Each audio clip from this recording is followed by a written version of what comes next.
Global Inequalities, the central theme at this year's Deutsche Welle Global Media Forum. Voicing dissent, advocating change, speaking truth to power.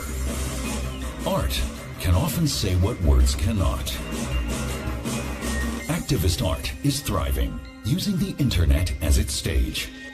Online, artists are pushing boundaries, providing thought-provoking perspectives, and denouncing injustices and inequalities.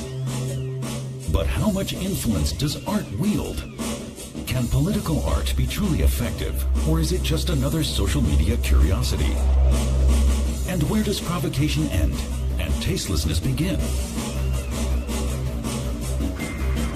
Join our discussion. ArtIvism, Mediagenic gentrifier, or vital awareness raiser?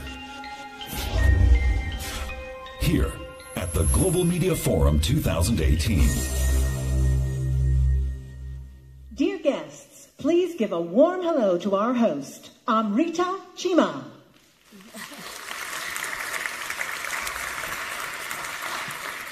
Hello, good evening, everyone. A really warm welcome to you from me as well, Amrita Chima, to the Global Media Forum 2018. It's a pleasure to have you with us, and I can imagine after 2 days of listening to interesting debates and discussions, you're all a bit tired.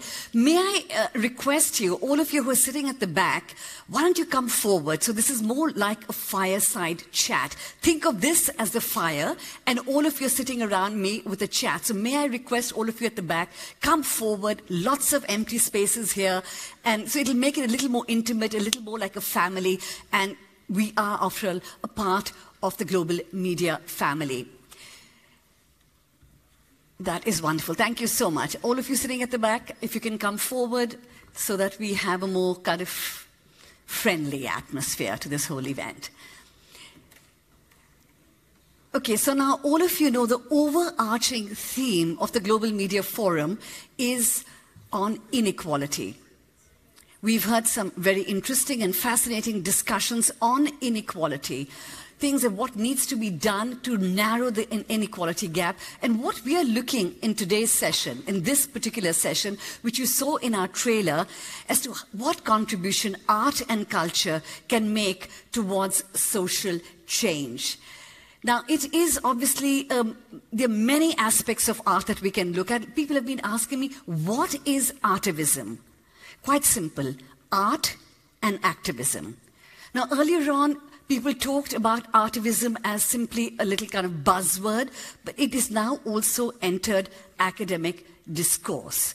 So ArtIvism is a well-established strategy of protest, of dissent, and we'll be taking a look at how this can be an agent for social change, how ArtIvism can raise awareness.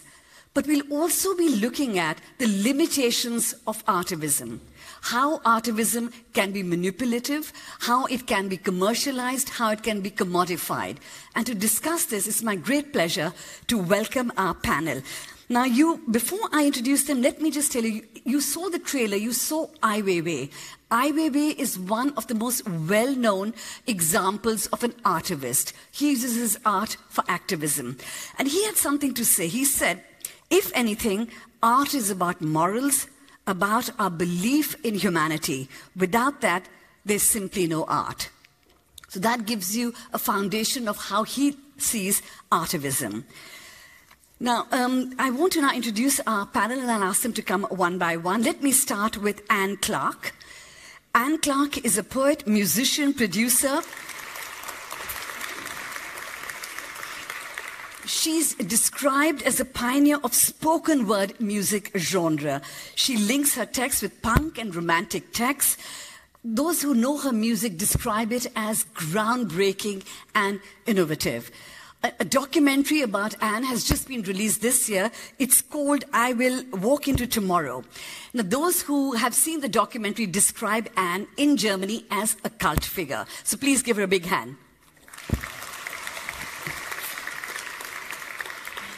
Next we have on the panel is Miriam Boussemeli. She is a lawyer, she's a writer, she's a playwright. She comes from Tunisia and the capital Tunis. She's won many awards, she's bilingual, she writes in Arabic as well as in French.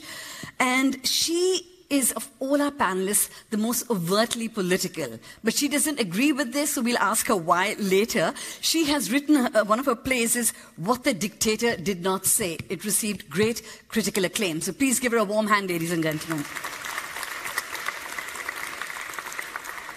Then it's my great pleasure to welcome Regine Debati. She is from Belgium. She studied classics. She taught history, she taught Latin, then she made a brief detour into the media. She worked for Television Belgium, she did documentaries, and then she did what she's most well known for. She started a blog in 2004 called We Make Money, Not Art. Is that correct, Regine? Yeah, and she also is one of the unusual bloggers who wants to connect art with science and technology. For her blog, she's won many prizes, and people who know her work describe her as an explosive thinker and exciting writer. A warm welcome to Regine, please. And our final guest for today is Guinea Mahi. Guinea, come in so that everyone can see you. You've all heard her yesterday. She has a very powerful message, but we didn't understand what that message was about. She's with us today to talk about her message. She will tell us a little bit about her work. She is described in India as a song, as a voice of freedom and equality. She comes from a community in India which is considered socially and economically disadvantaged. The English colonialists, when they were in India, had a term for these communities. They called them, very unfortunately, they called them backward classes. Now, Guinea comes from one of these communities, and her music and her song is about the empowerment of this community. And when she sang her first song in 2016, it went completely viral on social media, and she became a sensation overnight. So about this message, she'll be telling us a little bit more. She's also into spiritual singing and devotional songs, but what we want to hear about today is her message of protest and empowerment for the so-called backward communities. Now, so you've met all the panel, you've all given her a hand, and now I want to tell you that you also have a pretty important role to play in this panel. You just don't think you can sit there and listen, because you have to be involved in this panel. Please be involved through Twitter. We have Jakob, we have Michaela, and are you also, sorry, I don't know your name, but you're a part of the social media team. Tell me your name. Leo. Okay, so we have a three-person team out there. They'll be following what you say on Twitter. They'll be reporting on what you're saying on Twitter. So you have questions, if you have comments, please keep putting them on Twitter. And don't forget to use the hashtag, hashtag DW_GMF, or you can also write to dw.com/GMF. We know that Trump and Kim are trending at the moment, but we want actually the global media forum to overtake that. So please do your little bit for change and activism today. You know, Miriam sent me a little note when she wrote to me. She said, collaboration is not about gluing existing egos. It's about ideas that never existed until everyone was in the room. And that's us. So please give yourselves a big hand, everybody. Clap, clap, clap. Thank you very much. And now we are ready to start. And I want to put the first question to you, Anne. Right. Now, you, as I said, are a musician, you're a poet, you're a producer. People say the lyrics that you write or the poetry that you write is very socially engaged. It's critical of the way our systems are run. Would you describe yourself as a protest artist?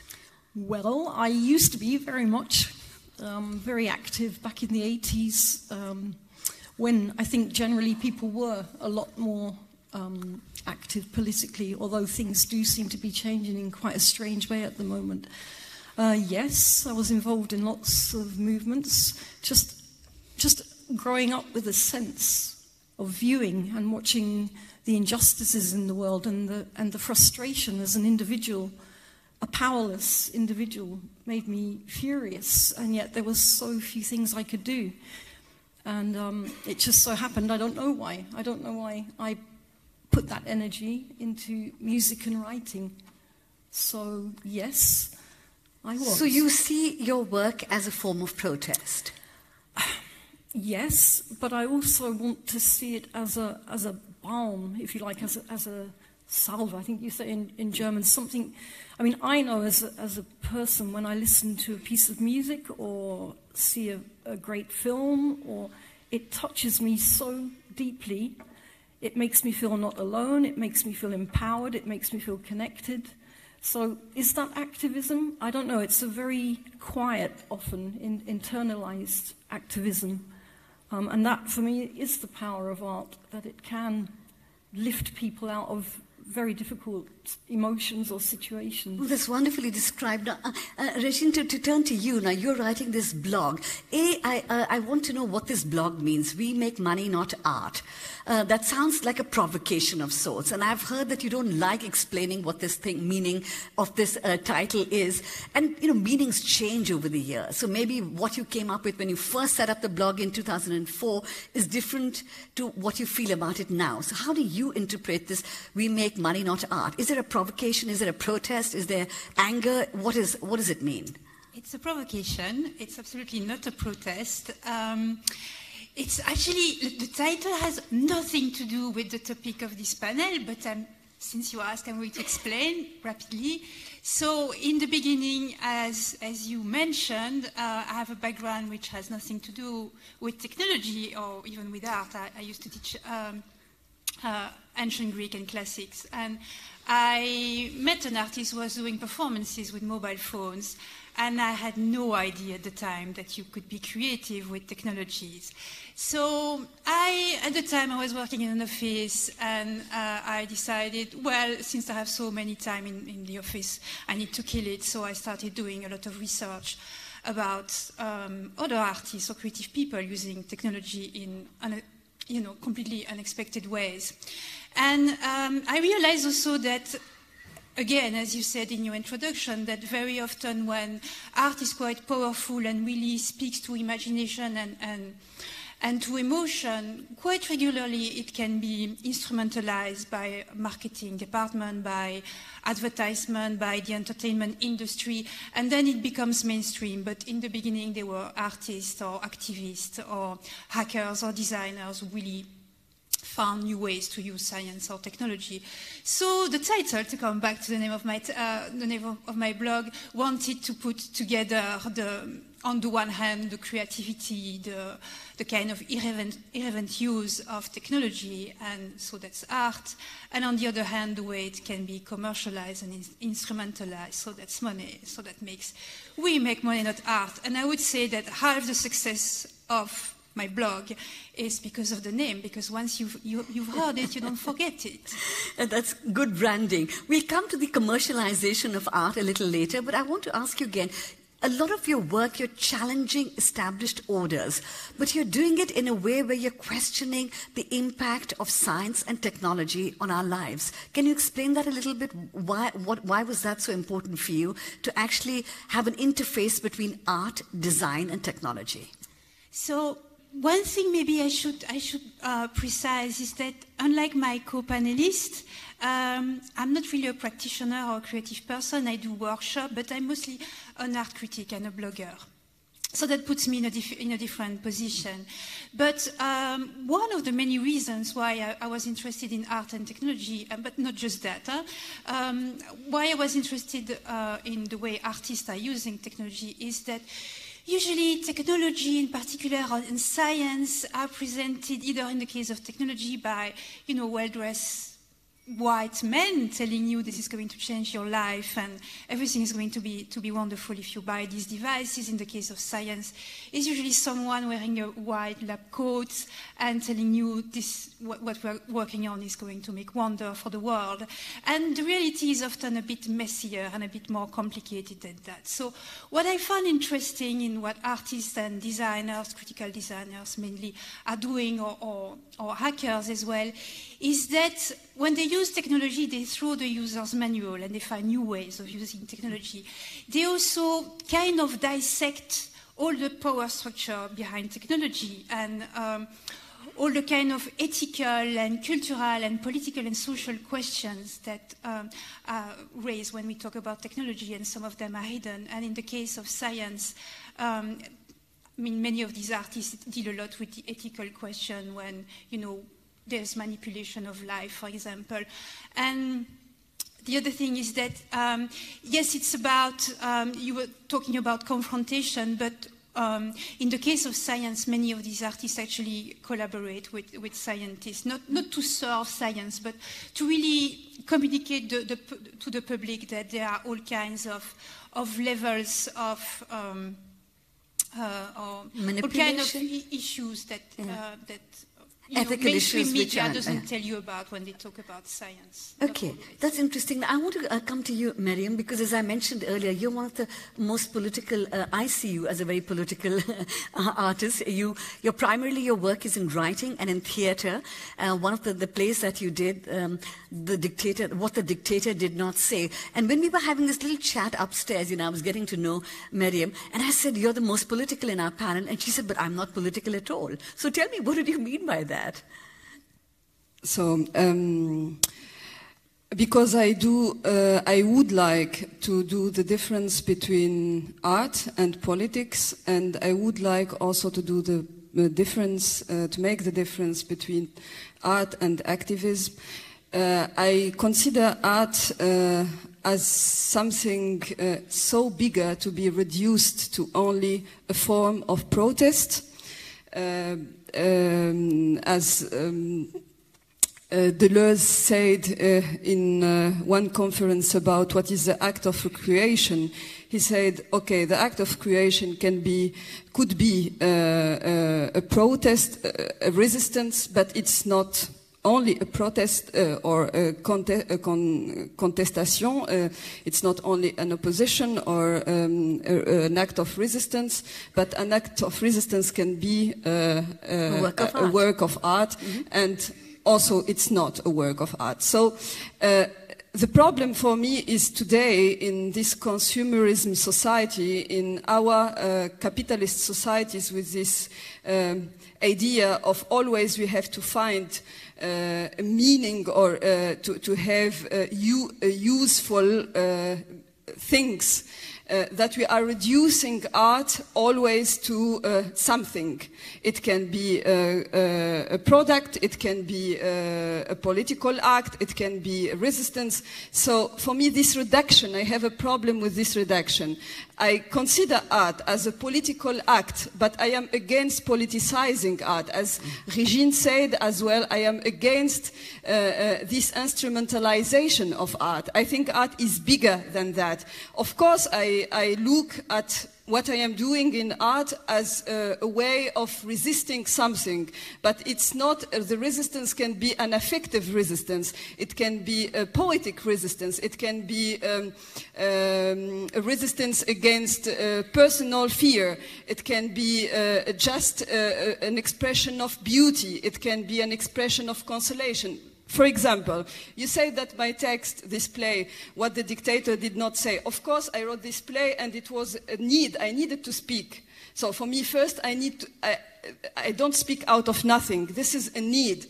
I need to say something. And can I just give everyone here a context of where you come from? Now, as I said, Miriam is from Tunis, and that's so the Jasmine Revolution. And the context of your work and writing and your plays is the fact that you're somewhat disappointed by what happened after the Jasmine Revolution, that you wrote at some places, the people who were our oppressors who were in prison, people who were in prison put by the previous regime, they are now our oppressors. You wrote that once earlier in Tunis, there was one dictator and there was one red line. And now we have many dictators and many red lines. That is the context of your writing and your work, isn't it? Yes, true. So, but my work as artist started before, 10 years before the revolution. And of course, as a person or as a sensibility living in a context, I am producing in this context and I am sensitive to what is going on. For me, a creation, the act of creation is a way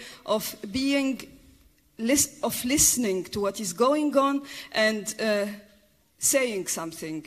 but it's something also that I wanted to be registered in the moment in a timeless way. So for me, a work of art is something that can travel. It's made, when you write a text, it's made to traverser le temps, to go through the time. The artist have this feeling to be impassioned. He wants to get fame, to get money, to get recognition. But the text is traveling into time. We read today the texts from Greek, from Arab 15th century, and we say we are so pleased and so inspired of it. So there is no need to be in a hurry. There is no need to be in the moment. We are not politicians to react to the moment. So I have a problem to this reduction with reaction to the moment. But of course, I am in the moment. I am part of the present, and I produce in a context, and my production is en devenir. It's a process. So in my ideas, my questions as well, they are developing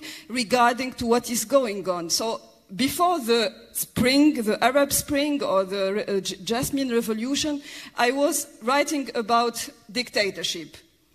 After the 14th of January 2011, I started to look at the dictatorship not from the point of view of the oppressor, but from the Opfer, from the victim side. And my reflection about dictatorship also started to be in a developing mood, because I considered since this time that there is no game without co-responsibility. We are co-responsible. There is no heroes and victims. I don't believe in that. I believe in responsibility. And it's a shared responsibility to bow to someone and to make him your master. So for me, the perspective changed. And after that, the last project, or one of the most new project I wrote and I directed, it's called A Look at the World. And it's 15 minutes in complete darkness. It's about how to find consolation and beauty and courage to continue in dark times. And my editors, some of my editors told me, oh, come on, Miriam, you have to write something about dictatorship, about political things. Consolation doesn't work. We cannot sell the work. And for me, it's something shocking, because it's, again, instrumentalizing or just making me the political artist. But for me, it's very political today to speak about beauty, to speak about consolation, to find new narratives, positive narratives, to counter narratives to what is going on with all these very dark and very bad, sad narratives of the world. Okay, so you see your art as a very authentic form of expressing yourself, but the context is such that everything that you do is being seen as a political act, and in a larger perspective, it appears to be like a political act, but we'll leave that thought for the moment. I want to now talk to Guinea, because Guinea, you are also, we heard what Miriam said, that she is writing within a certain context, and as I explained to the audience earlier, that you come from a community which is considered socially and economically disadvantaged, and they're called Dalits in India, and you are described as someone who's singing Dalit pop. Yeah? So tell me, what is your message with these songs that you're singing? So, I come from India.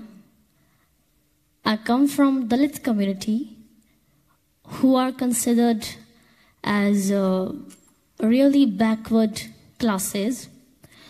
I think the Dalit community and the other backward classes, the other backward communities, they always have to fight for justice. They always fight for social equalities. Mm-hmm.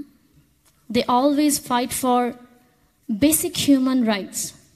So, through my music, I want to break all the barriers across the class system. So that's my message I want to give.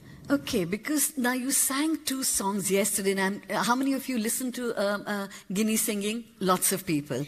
And lots of people came to me and said, but what did she say? Because I understood what you said. So it's really wonderful that you're explaining to them. Now, the 2 songs that you sang were about B.R. Ambedkar. Now, B.R. Ambedkar is also from the Dalit community in India, and he actually was head of a group which wrote the Indian Constitution. And in the Indian Constitution, you have, he talks about, everybody being equal, there should be no class system, there should be no caste system, there should be no religious intolerance. Is that right? So your music, and you're very inspired by him. Yeah, Dr. B.R. Ambedkar inspired me because it's a very interesting question for me.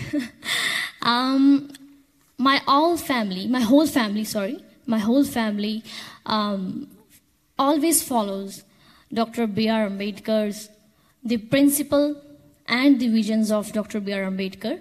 And from the childhood, I grew up listening from my parents the powerful thoughts and the dreams of Dr. B.R. Ambedkar, the greatest man of India, the greatest personality of India, who wrote Constitution of the India, who is the architect of India's Constitution, and who also fought for women's rights. So that's why I'm here. And I also want to fight for women's rights through my music. So that's why I'm here. Okay, so because one of these songs, what was called, I'm a fan of Babaji, and Babaji being B.R. Ambedkar. Now, your most famous song in India, when you became a sensation, was called Danger Chamar. That's right. Can I tell everybody the story how you came up with, yeah? Now, apparently, Guinea was sitting in class, and her classmate asked her, what community do you come from? And so she said, I'm an Indian. But the person said, no, but we all Indians. But what community? And she said, I'm from Punjab, the province. She said, yeah, we're all Punjabis, but what community? She was trying to nail down her social class. And as I said, it was a backward class. And that class is called Chamar. So when finally Guinea told her that I'm a Chamar, there was complete shock, and this girl said, but they're considered very dangerous. So then Guinea did a song called Danger Chamar. And this went viral on social media, and you became really famous.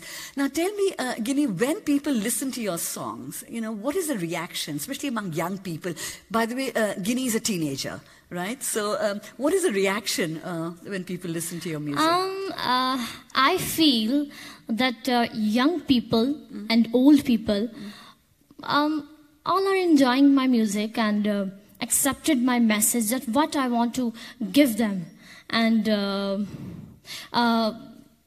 I can already I can already see that the improvement. For example, slowly, the mindset of the people is changing, and they're thinking positive when they hear my music. So that's why.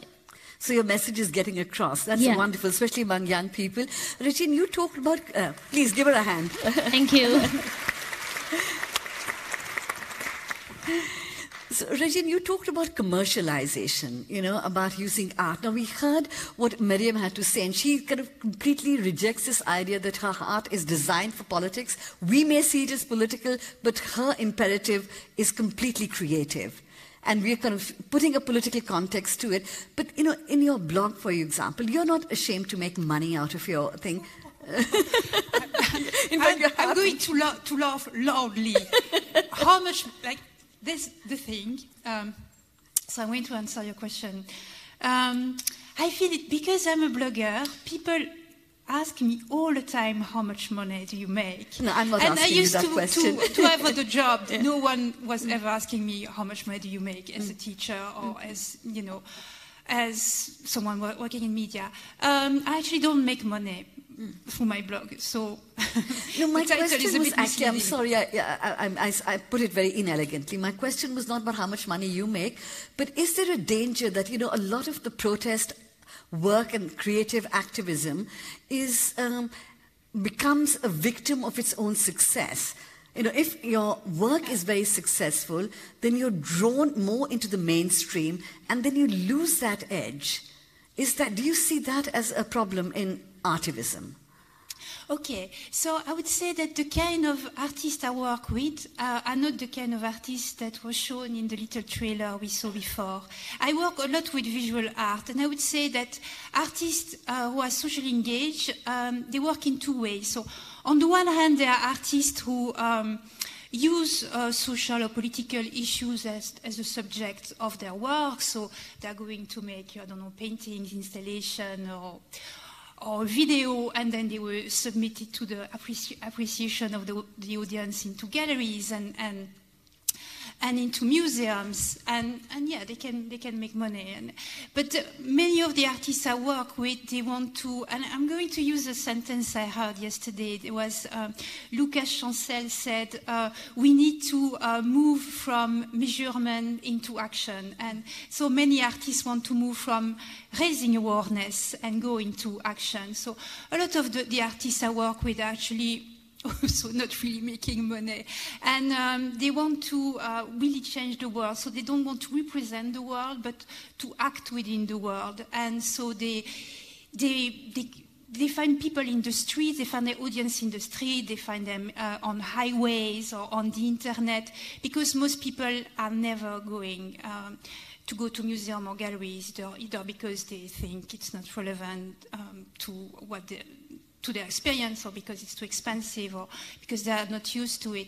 So very often their work is not, I wouldn't say commercialized. It can be used, like a lot of the artists I work with actually perform some kind of social service, such as, because one of the big things about artivism is to actually pull out of museums, pull it out of kind of elite structures and put it out on the street, that people and communities can participate. But and I want to turn to you, because one of the slight concerns about artivism or art protest or dissident protest is that as we mentioned in our trailer, art can say things in a way, or music can say things in a way which touch the people much more quickly than maybe a book or an article or a speech might do, a political speech. And absolutely. I mean, to be honest, I don't know about you, but personally, just one day of listening to the radio or watching I am so overloaded with information, opinions, rubbish, and yes, I think the unique thing of music especially, like I said at the beginning, it touches something that you can't rationalize. It's so abstract. You can't touch music. It enters you in such a deep, deep level. But do you think then, I grew up listening to protest music, Joan Baez, Bob Dylan, and I grew up in India.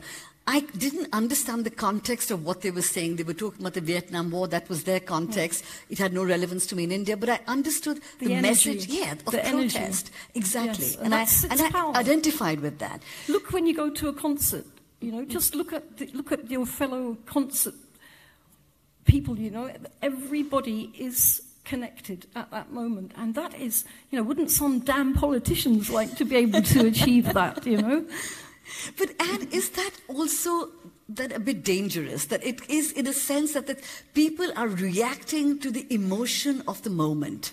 Yes, but it's not the kind of Brexit Donald Trump emotion, I think. I think generally, Johann Sebastian Bach or the Beatles or whatever, I think they did it with a good intention. I think mostly, not exclusively, but mostly artists work with a good intention. And so much else in the world is not done with a good intention. Okay, so they bring a lot of positive energy into dealing into solutions. What makes artists, Miriam, are also very effective in terms of when they are repressive authoritarian regimes. The only way quite often to kind of show dissidence is through creative work. And I'm formulating this very carefully so you don't get upset, because I don't want to call your work political. But I'm not upset to be called political. I wanted to just make the difference and to warn that we are in confusion times. And I would like to answer your question, but also to build in the ideas shared with colleagues. I think as a writer, I am not a musician, but of course I consider musician as a high spiritual Sprache, language. But as a writer, I call for a reinvention, a revalorization of language, of words, because with all this, as you said, you listen to informations, you go on social media, it's too much words. Everyone today can write a book. It's overproduction of books, and it's not like in 1950 when a book is published is a new look at the word, and its literature could change the word. It's not anymore today the situation. So the effective use of art, or the way art can be effective in reality, is to create another reality. And it's not just to react to reality. For me, there is different logics. There is the creation and there is the reaction. A little boy, 3 years old or 6 years old, was brought by his teacher in school with other 30, maybe other pupils, for a walk around the city. It was in Bern couple of years ago. They arrived in front of an aqueduct, yeah? Mm-hmm. And the teacher asked the pupil to draw the aqueduct. 29 students, pupils, 6 years old, they just drawn the aqueduct like they see it. Just one child drew the aqueduct with putting shoes to the pillars. And since that, the monument can go in walking too. His name is Paul Klee. He didn't need to react to a political thing. He was creating a new word. He opened for us a new window to look at the word. Mozart, 3 years old, playing with his piano. His father asked him, "What you are doing? What you are doing, Wolfgang?"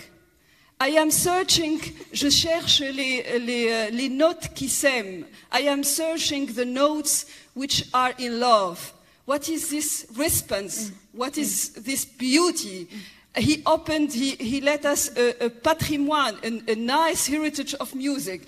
This is art action. This is the effective. They bring some layers that we are not able to see them. They bring it to us, and they open for us windows to live. It's like, it's this minute for the unexpected. It's something that you will experiment live in a very intensive and different way, and it's divertare, taking you away from your the daily, the problem, the stress. Sure. Miriam, I think we all empathize with this idea, the power of creativity, right? And nothing to take away from your work. But what happens often is, when we're talking about artivism, it's usually directed against something which, needs to be sorted out. Let me just talk about Ai Weiwei, for example. The two most prominent artivists, Banksy and Ai Weiwei. When Ai Weiwei did an artwork here in Munich on the earthquake which took place in 2008 in China, a lot of children were killed.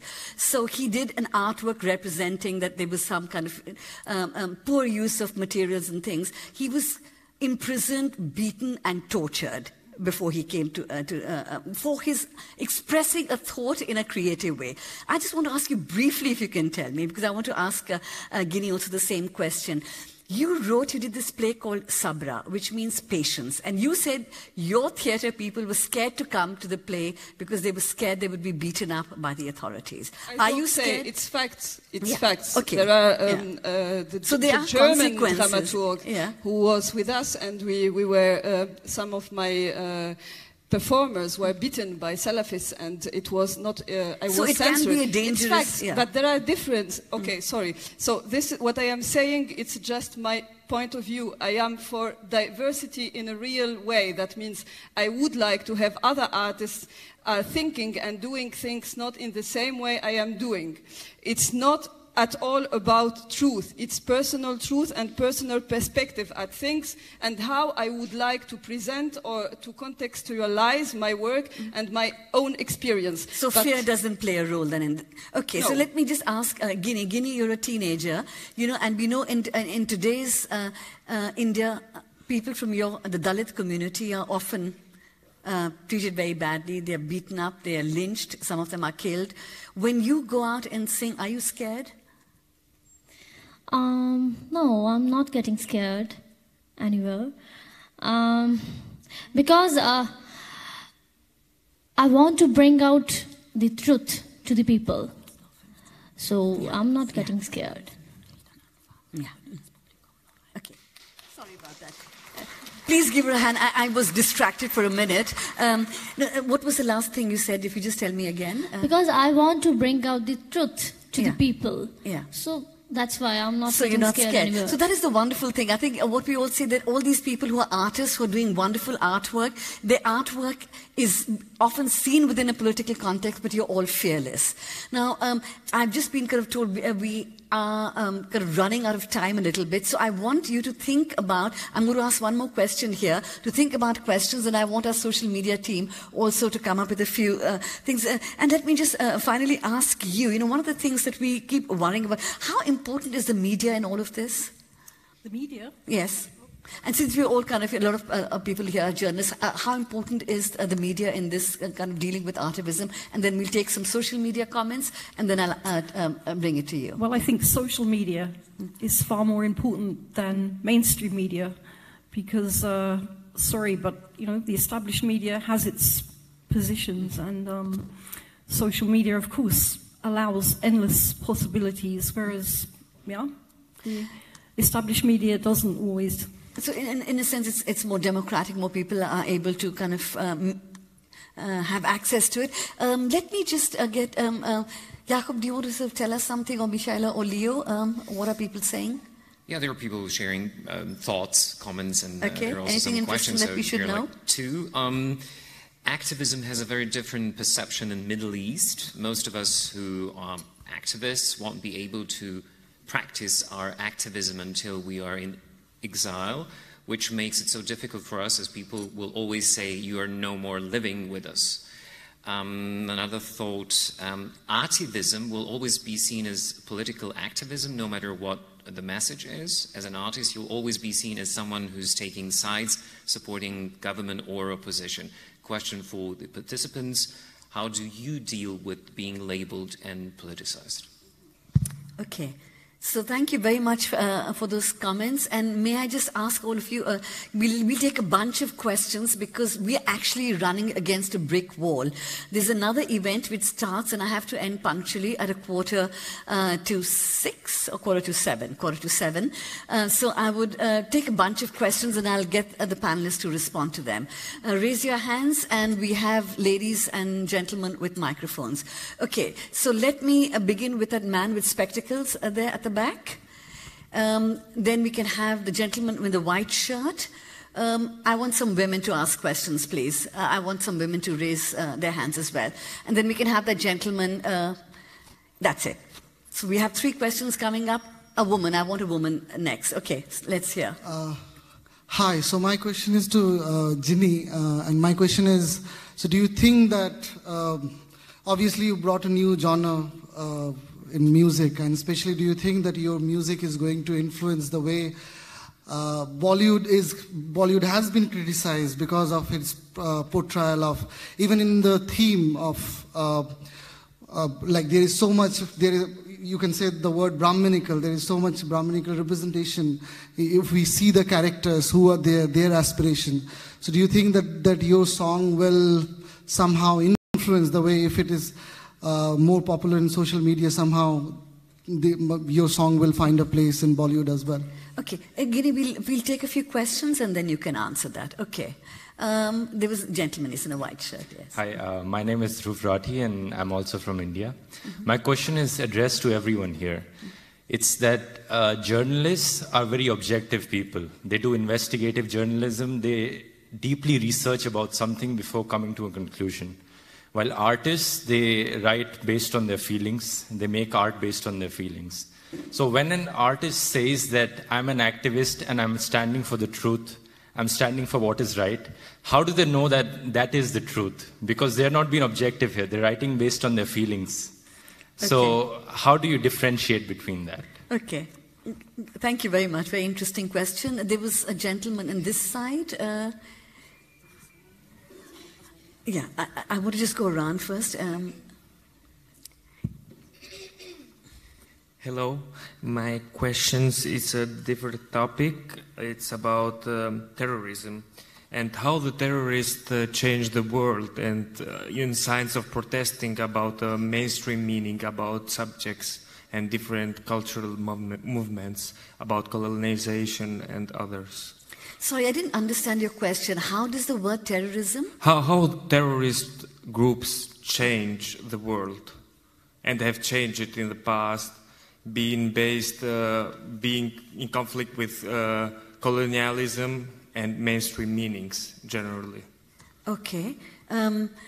Yeah, we'll see what we can do about that question. Anybody else? This gentleman here, anybody else? Okay, before you ask the question, can I say, you know, some of you were complaining, at least one Twitter person complained in Christopher, my colleague Christopher, who's here, is he here, Christopher? That they were all men on his panel. So the organizers, when they rang me up and said, you know what, we didn't plan it, but we have all women on your panel. Is that a problem?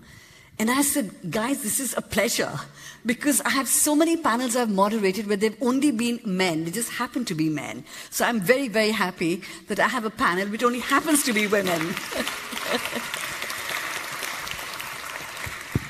Okay, so this is a gentleman here, a final question, and then we'll get the panel to respond. Let me thank you for your remarks first, that we are doing progress in terms of gender equality. All women panel, congratulations a lot. In very broader terms, I would like to say, my name is Ghazanfar Ali Khan. I'm an Indian, but I'm working in the Middle East for the last 25 years. One very pertinent question which comes to my mind today, that we call ourselves a civilized world. But if we see around, you know, in all our countries, especially in Asia and the Middle East, we see a lot of divide, religious divide, economic divide, ethnic divide, gender divide.